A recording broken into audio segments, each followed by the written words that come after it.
couple of weeks ago, my husband and I saw the movie The Holdovers.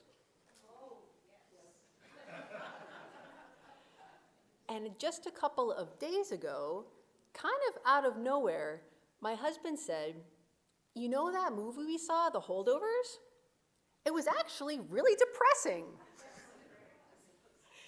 As we jumped back into conversation about the movie, like we just left the theater, it struck me that this movie, which I kind of thought was uplifting in a depressing sort of way, could be perceived as the kind of movie that was depressing enough to keep someone thinking about it weeks later. Now, for those that don't know, and I will try to avoid spoilers, The Holdovers is a movie about holidays. It tells the story of a few different individuals who find themselves alone, or at least lonely, on a holiday, and the things they do to try to navigate their experiences together. We just had the Thanksgiving holiday weekend. Over that weekend, I spoke directly with one person, and I spoke directly with one person who themselves spoke directly with one person who had nowhere to go for Thanksgiving. Being alone on holidays, sadly, is part of our American cultural experience. So much so that even those of us who aren't alone on holidays can identify with that experience, can identify with that feeling.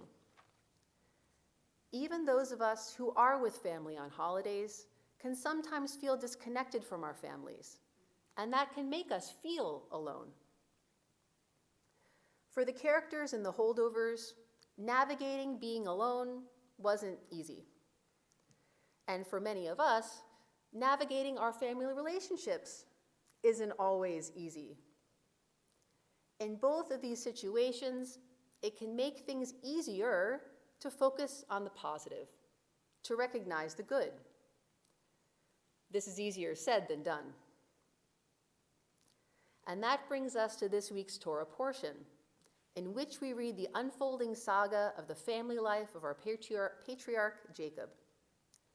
Of our three patriarchs, Jacob definitely had the most complicated family. With 2 wives plus 1 handmaid each, and a total of 13 children, there was a lot to navigate. We began the story of Jacob 2 weeks ago with Parashat Toldot, and Jacob's life will extend through our parashiot until the last parashah in the book of Genesis, Parashat Vayishlach. Near the end of Jacob's life, Jacob meets Pharaoh. And when he does, he tells Pharaoh quite directly and quite awkwardly that his life has been difficult, that his life has been hard. But Jacob has been successful. Jacob is wealthy. And furthermore, Jacob has the unique blessing among our 3 patriarchs that all of his children remain part of the Jewish tribe. Abraham's son Ishmael was outside the tribe. Isaac's son Esau was outside the tribe. Jacob had 12 sons, and they were all Jewish. One would think this would be a marker of success and a point of pride. But of course, success and happiness aren't that simple. We read in our parasha last week that Jacob was tricked into marrying his first wife, Leah.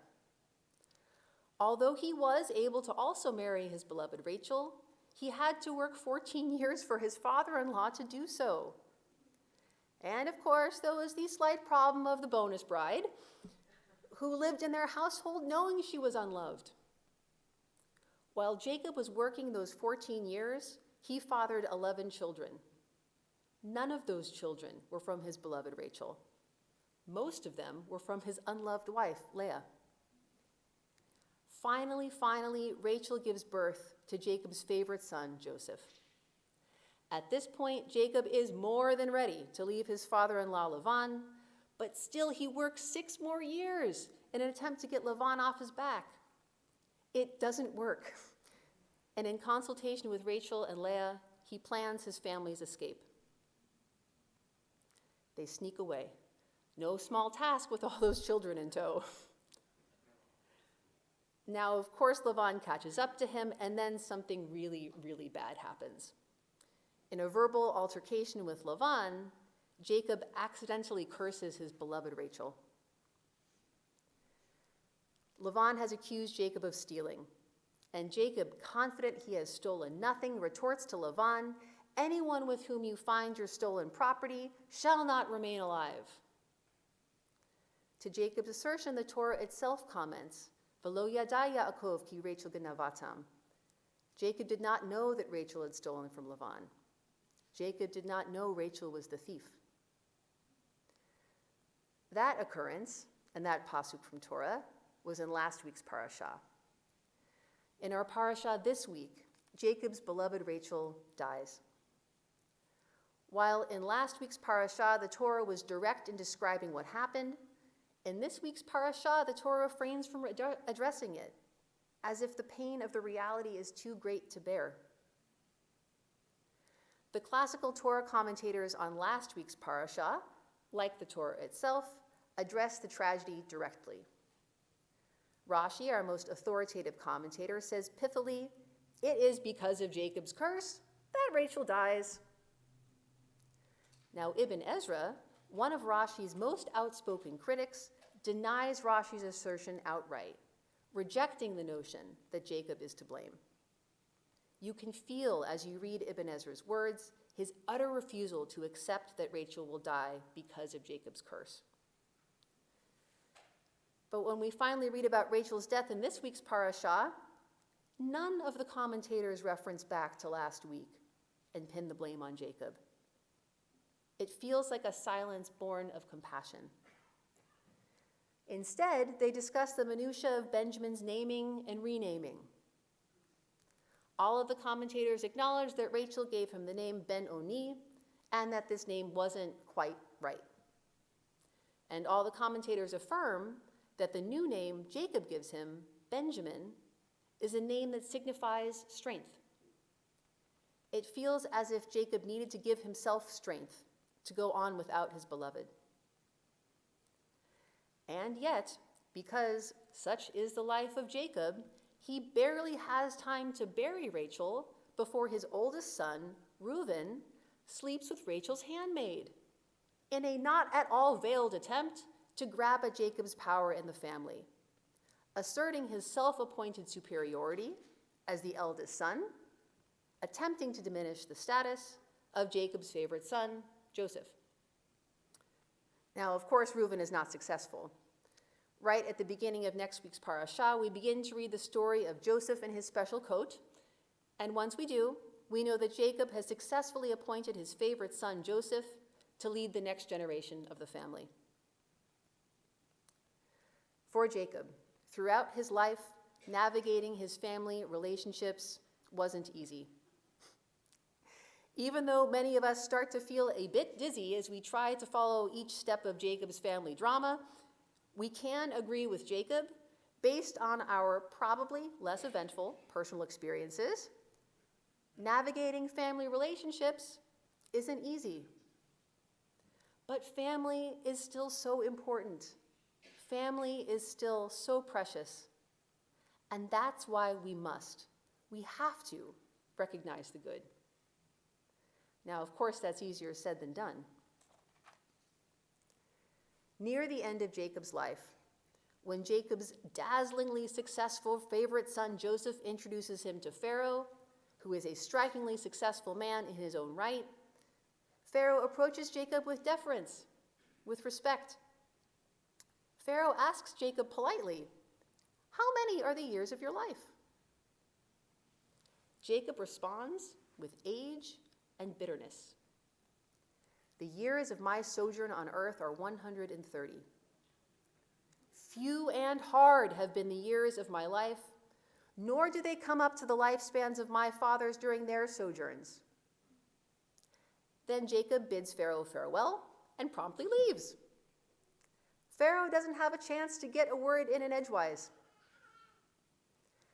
Now, for us here today, we who are the descendants of Jacob, we have the opportunity to be the tikkun, the repair and the healing, for the pain in Jacob's life.